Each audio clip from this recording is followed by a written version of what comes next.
అగయుడయుడయుడు కొయ్యాలు కొట్లాడుతున్నాయి, ఉట్లు ఊగులాడుతున్నాయి, గువ్వలు కూసులాడుతున్నాయి, నాకు నాట్యం ఆడుతున్నాయి. పెట్టలేమో కుటకుట, పుంజులేమో లటలట, ఇగదుడు మా పోరి పోరని ఆటలా తీట.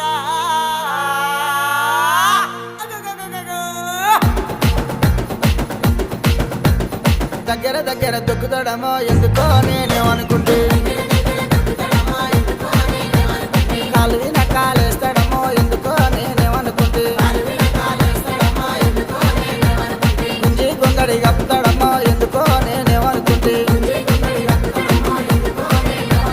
గుంజి గొంగడి కప్పుతాడమ్మా, గుంజి గొంగడి కప్పుతాడమ్మా, గుంజవదం అంటే గురువారం అంటాడు. దగ్గర దగ్గర దొక్కుతాడమో ఎందుకో